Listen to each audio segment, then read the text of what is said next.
Jamwale mon bandiraɓe tedduɓe yeɓiyankoɓe yawo Pindi TV min calmini on ɗo mbawɗon wonde dunde baba Adama nde kala min musidmon kelle ganande roɓino cayndeji aljuma nogasi jeetati lewru mars 2025 bisimilla mon kelle gardande roɓindo cayndeji puɗɗorsiɗen ko jaynde gendire leydi Sénégal. Jaynde Le Soleil ɓe garti ko réduction du coût de la vie. Le gouvernement brise le prix du riz ngam wawde ustude tiidallaji teskaɗi en guuraka laamu leydi Sénégal yeti pellital ustude e ɗum ko ganduɗa ko jogu maaro ko kon maaro brisé non parfumé. Laamu ngu ɗo wonno capanɗe jeetati e buɗɗiɗi arti hay e capanɗe jeeɗiɗi e yiide omo ganduɗa ko kanko woni jagorɗo kalfinaɗo Julago Serigne Gueye Diop o arti hen kono ɓe garti yiide wonande autosuffisance en riz ɗum meeɗa wonde ko ganduɗa heɓama ɗo e nder leydi Sénégal. Jaynde Rewmi Quotidien ko hen ɓe garti Korité 2025 le ndewnel de Diomaye au ménage ɓe garti e ndewnel ganduɗa ɗum ɗo ko ɗum ballal ngal laamu ngu ƴetti fewde men ganduɗa ko ɓesguji leydi Sénégal e on gun coggu ɗo wonno capanɗe jeetati e buɗɗiɗi tawi ko on riz brisé non parfumé arti e ha e capanɗe jeeɗiɗi tawi noon ɗum ɗon e wayno ɗum latoto ko ñande tati e lewru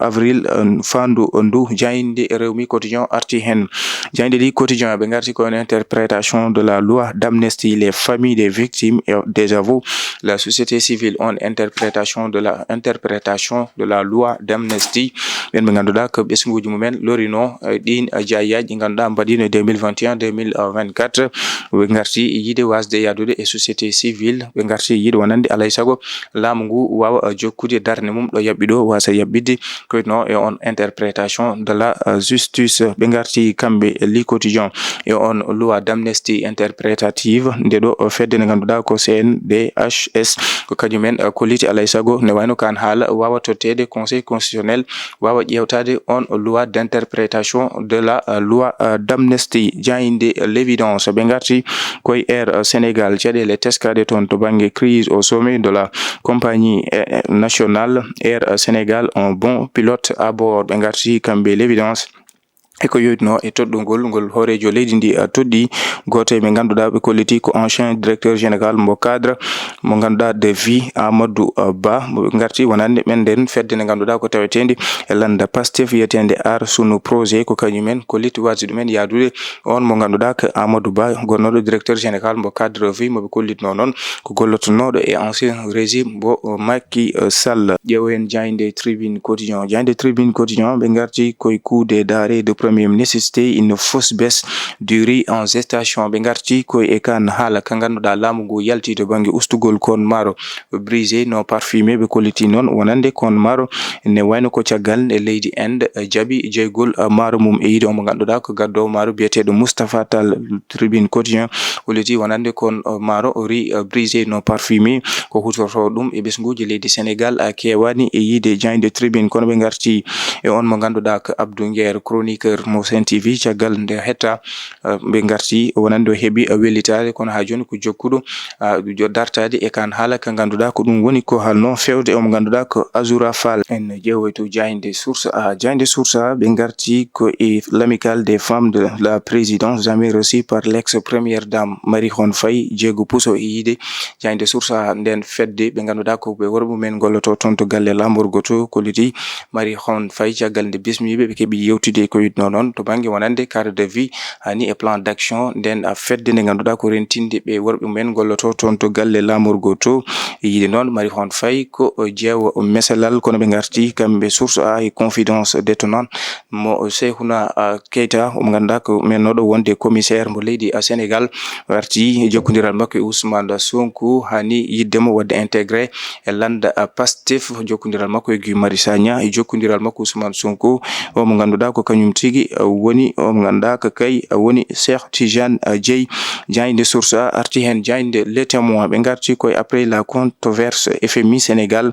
sur les chiffres le Sénégal teste le marché régional caggal nde caɗele teska laamu leydi Sénégal kamɓe FMI o saaha noon laamu leydi Sénégal yetti pellital ittude ko abbi e temedere e capanɗe joyi milliard ñamande e marché régional. Jaynde Le Témoin arti hen. Jaynde Les Échos ɓe garti koye Mansour Faye beddiɗo gaawe omo ganduɗa ko hoorejo leydi ndi Ousmane Sonko holliti ndimago mabɓe hokkaniɓe dejude kono kadi e yiide ɗeɗo caɗele ɓe mbasa ɗum haalde omo jokki darade kamɓe darade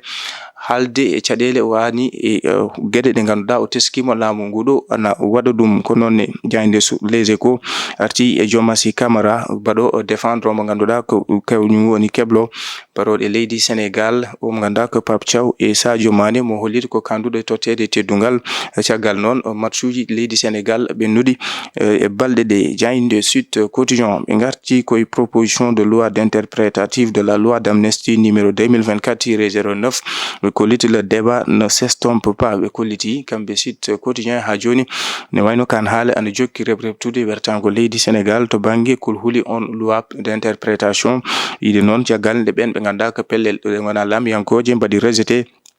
on loi hani e ben ɓe ganduɗa ko ɓe hakkillaji mumen peɗiti to banggue ñawoje e yiide omo ganduɗa ko kay tigui woni Birahim Seck mo forum civil o holliti wonande alay saago conseil constitutionnel wawa wadde arbitré e on loi mo interprétation de la loi d'amnistie mbo Amadou Ba. Jayde Vox Populi ɓe garti ko le kilogramme de riz va passer à 350 francs. Jayde Vox Populi ɓe garti ko Serigne Gueye Diop jagorɗo kalfinaɗo Njulago holliti wonande laamu ngu ƴetti pellital usude kon maro non parfumé ɗo wonno caɓanɗe jeetati e buuɗi ɗiɗi arti ha e caɓanɗe jeeɗiɗi maɗum sine ñande tati lewru avril fayandu ndu. Jayde Walf Quotidien ɓe garti koye Air Sénégal e AIBD on compagnie Air Sénégal kamɓe bowal laaɗi diwoje aéroport international mo Blaise Diagne to Dias garti e caɗele teskaɗe ton no laamu ngu daroto ngam sowde wonande ɗeɗo gollorɗe. Jayde L'Observateur ɓe garti ko e on braquage bannoɗo toon to Ouakam temedere million koppereji men franc CFA woni ko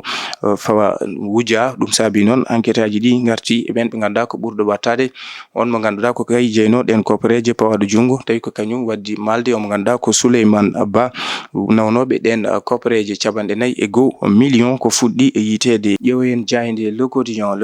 ɓe garti koye interprétative de l'amnistie Pastef Namadou Ba pa ɓe garti koye on loi d'interprétation de la loi d'amnistie yiide e Jayde Le Quotidien nde ɗo fedde CNDH ɓe kolliti kamɓe e bureau mo HCDH ɓe kolliti wonande alay saago ɓe mbawa ɓanginde ko yitno e ɓen ɓe ganduɗa ko doggol wannoɓe mayɓe e janguji 2021-2024 on mo ganduɗa ko maître Aissata Tall Sall o holliti ko nguɗo laamu huuli wadde abrogé on loi d'amnistie. Jayde Le Quotidien arti hen bandiraɓe tedduɓe heɓiyankoɓe Ayawbinde TV ko ɗum woni komin noɓinnomoni kelle gadande robindo Jayde je subaka hande o